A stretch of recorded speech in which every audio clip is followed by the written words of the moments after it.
大家好，我是熊猫。 2019년 8월 27일 세로 차이나 출발합니다. 홍콩의 새로운 주거 트렌드 나노플랫에 대해서 이야기해보겠습니다. 중국 전기차 충전기 70%가 안전에 우려가 있습니다. 중국 부동산 대출금리의 신기준이 발표되었습니다. 인기 전기차 업체 NIO가 대규모 감원을 예정하고 있습니다. 베트남 5G망이 중국 화웨이 장비를 쓰지 않습니다. 나노플랫이란 초소형 아파트를 일컫는 말로 한국 평수 약 5.6평 미만의 집을 일컫는 용어입니다. 2012년에는 초소형 아파트는 한 채도 없었지만 그 비중이 계속 커지고 있는 추세입니다. 이는 전 세계에서 집값이 가장 높은 홍콩의 살인적인 집값 때문에 발생한 현상인데요. 절대 가격뿐만 아니라 소득 대비 주택가격 비율도 세계에서 두 번째로 높습니다. 집값은 한화 약 5.7억, 5,700만원 정도로 평당 가격은 오히려 보통의 홍콩 아파트보다 9% 더 비싼 수준입니다. 주거 문제로 홍콩인들의 삶의 질은 점점 떨어지고 있습니다.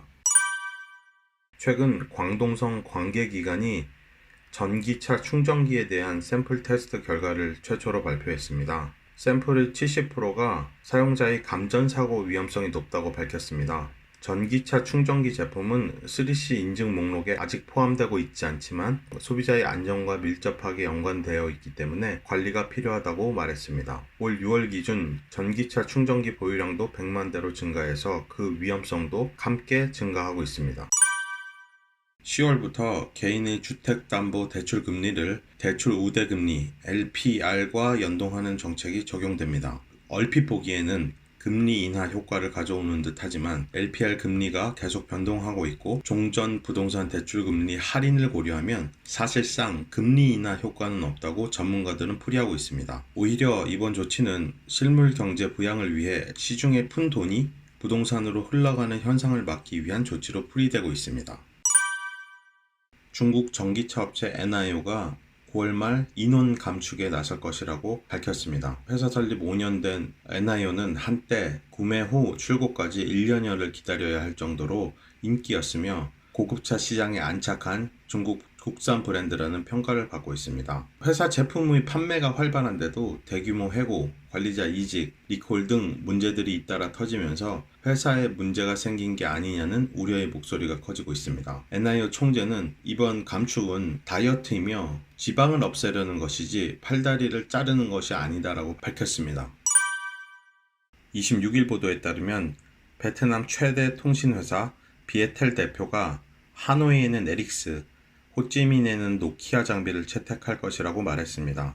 또한 퀄컴 및 다른 미국 회사의 5G 칩세트를 사용할 것이라며 화웨이 장비를 사용하지 않을 것이라고 밝혔습니다. 이 같은 베트남의 움직임은 다른 동남아시아 국가들이 화웨이 장비 사용에 개방적인 것과 대조를 이루고 있습니다.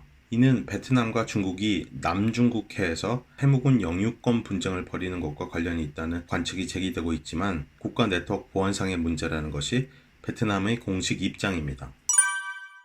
금일 오후 2시 현재 달러 대비 위안화 환율이 지속적으로 떨어져 금일은 포 7을 넘어서 7.1을 돌파했습니다.